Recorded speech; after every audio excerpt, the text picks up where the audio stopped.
I am Doyoung from Dr. Reimer's group at University of Houston. Today I will be presenting my work on molecular modifiers suppress struvite formation via unique mechanism.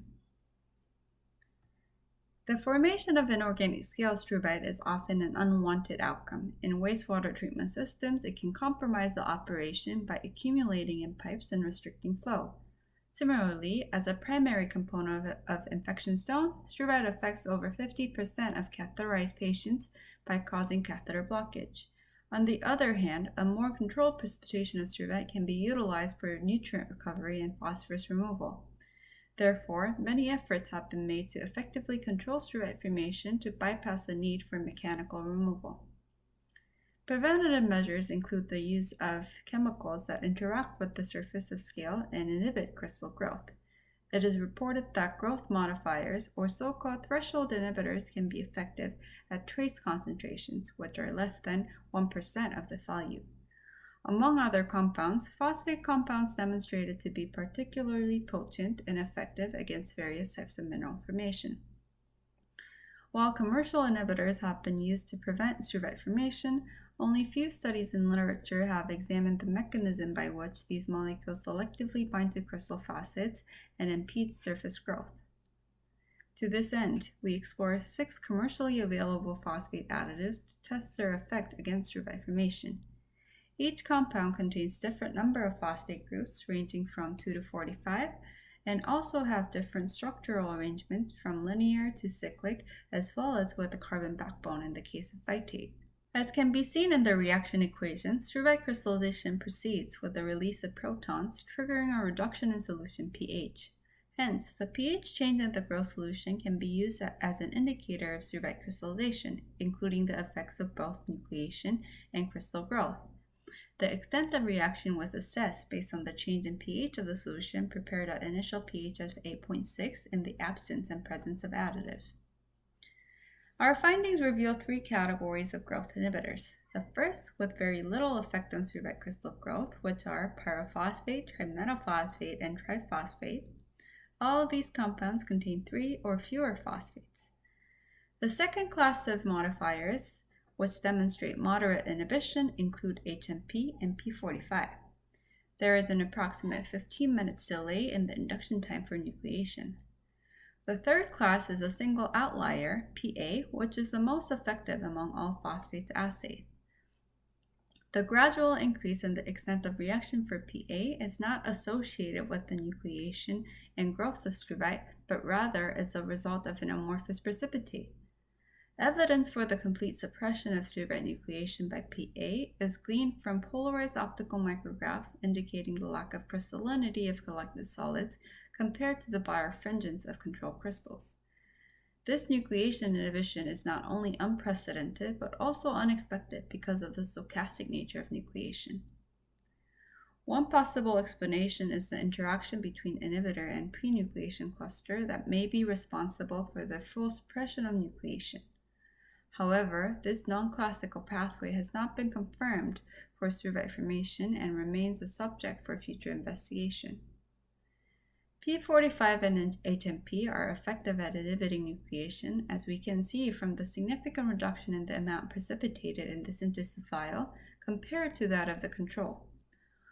Among the inhibitors that have seemingly minimal effect on nucleation, struvite formed in the presence of pyrophosphate and trimetaphosphate exhibit same morphology as control crystals. However, despite the subtle difference in the number of phosphate groups, one more compared to pyrophosphate, and just an altered arrangement of 3 phosphate groups from cyclic to linear arrangement compared to trimetaphosphate, triphosphate induces a change in struvite crystal morphology wherein the B to C and B to A aspect ratio was significantly reduced compared to the elongated tabular habit of control struvite crystals. This indicates that triphosphate preferentially binds to the surfaces going in the B direction of growth, which is the fastest growth direction. As we extend this linear chain to 45 phosphates, we see a dramatic change to a shape resembling a spiral leaf, which was confirmed to be struvite based on XRD. Interestingly, the same crystal morphology was directed by HMP, which was unexpected given the structural difference between P45 and HMP that are linear and cyclic. The preferential binding of HMP and P45 to facets of struvite is difficult to discern because of this dramatic change in morphology, but the development into this hierarchical structure takes approximately 20 hours to develop from its initial seed morphology and subsequent branching and growth to encompass the initial seed. To distinguish between the effects on nucleation and crystal growth inhibition, we employed microfluidic seeded growth. A continuous flow of supersaturated solution maintains a constant driving force, supersaturation, and we can operate at flow rates within the kinetic regime to minimize the effects of mass transport limitations. Assessing growth under flow is particularly important for struvite as flow mimics the conditions where struvite naturally forms in, such as in pipelines and urinary tract systems.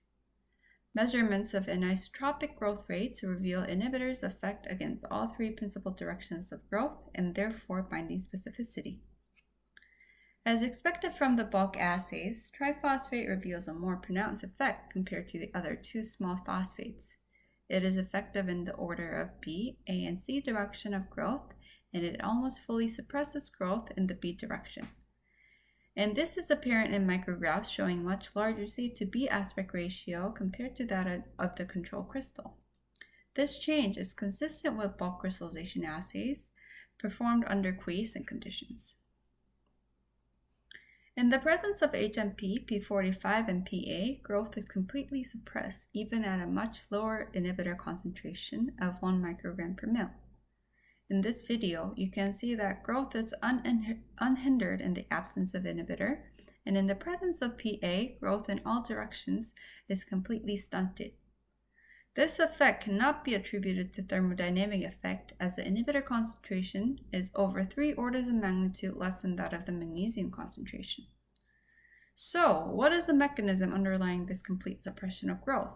For this, we turn to in situ atomic force microscopy, which can provide microscopic details of struvite surface. Without any inhibitors, as you can see here, 101 surface has layers. Typically, as we introduce inhibitors, we will see the slowing down of steps propagation. However, what I'm about to show you is a very fast dynamics of topographical change in the presence of 0.3 microgram per mil of HMP. We observe an initial decrease in step density with two-dimensional outlines more visible, followed by a return to higher step density. And finally, prolonged exposure leads to roughening and disappearance of visible layers. Measurements of the RMS roughness for a fixed surface area shows values of 0.43 nanometer for layer surfaces and 1.57 nanometer for rough interfaces exposed to HMP. The rough features correspond to protrusions with step heights ranging from 0.5 to 7 nanometer, which are much larger than those of the layer's single steps, with heights equivalent to single unit cell height of 0.58 nanometer. Also, these surfaces exhibit two distinct chemical force microscopy tip deflection profiles. Layer surface exhibit a typical curve for hard surfaces where an attractive tip-crystal interaction yields an adhesion force. Compared to this, the profile of the surface exposed to HMP is characteristic of materials lacking strong tip-surface interactions. And this profile resembles those reported for soft materials such as polymers. Although based on this data, the exact structure of rough protrusions is difficult to establish, CFM measurements suggest that roughened interfaces have a different structure than a pristine crystal surface. Now, it is important to recognize that these soft features are not commonly seen in crystallization systems. In crystallization of completely different systems, such as zeolites, which are aluminosilicate material, gel-like features were seen as a means for non-classical crystal growth. However, these features have not been seen for growth inhibition. More definitive proof that these layers are soft material is derived from AFM images in contact mode, where areas under continuous scanning or rastering of AFM tip are very different than those of the surrounding non-image regions. Continuous imaging of a fixed area of a crystal substrate with periodic enlargements of the scanning area reveals a monatomic increase in the height of the image region. Thus, continued growth occurs in areas of tip rastering, while growth in the regions unperturbed by the movement of tip is suppressed. Interestingly, the regions where growth occurs in the presence of HMP as a result of AFM tip movement reveal changes in both the size and morphology of rough features. This phenomenon was observed over a broad range of HMP concentration.